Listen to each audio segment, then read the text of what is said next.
இவர் finance minister. இந்தியாவுடைய own out printing machine, reserve பேங்கினுடைய பிரிண்டிங் மிஷின்.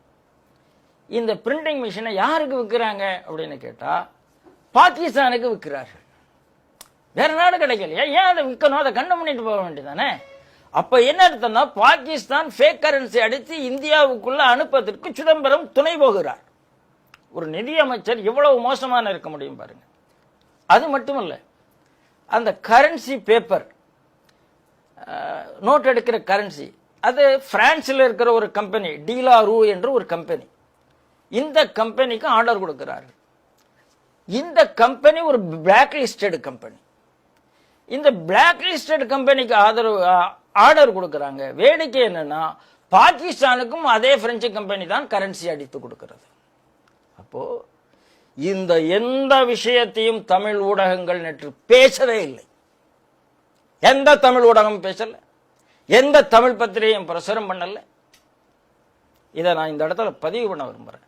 சிதம்பரம் என்பவர் கண்டிப்பாக இந்த நாட்டுக்கு நிதியமைச்சராகவும் உள்துறை அமைச்சராகவும் இருந்து கொண்டு துரோகம் செய்த ஒரு நபர்.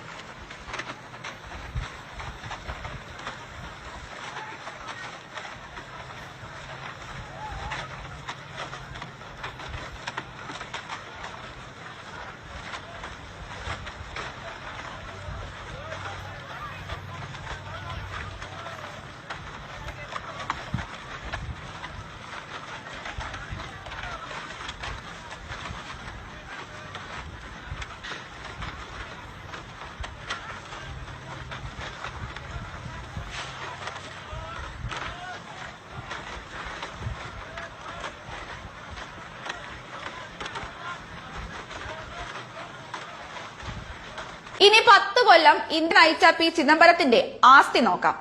12 കൊട്ടാര വീടുകൾ, 40 കൂറ്റൻ മാളുകൾ, 16 സിനിമാ തിയേറ്ററുകൾ, 3 ഓഫീസുകൾ.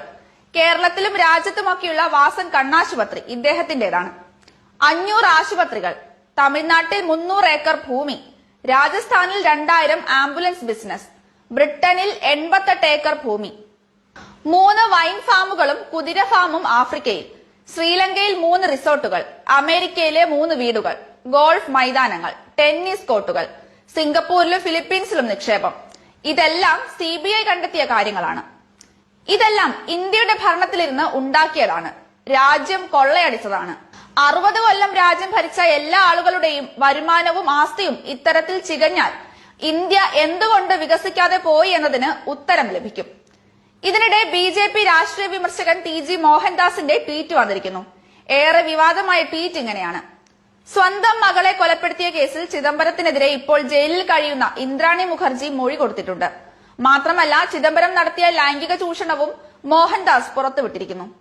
ഇന്ദ്രാണിയുടെയും 2 ടെലിവിഷൻ അവതാരകരുടെയും ശരീരം ചിദംബരത്തിന് കൈക്കൂലിയായി നൽകിയെന്നാണ് ഇദ്ദേഹം പറയുന്നത്. കൂടാതെ 5 കോടി രൂപ ഇന്ദ്രാണിയിൽ നിന്നും കോഴ വാങ്ങിയെന്നും പറയുന്നു. ഈ അധമനായിരുന്നു നമ്മുടെ ധനമന്ത്രി എന്നോർക്കണം എന്നും മോഹൻദാസ് ട്വീറ്റ് ചെയ്തിരിക്കുന്നു. ന്യൂസ് ഡെസ്ക് കർമ്മ ന്യൂസ്.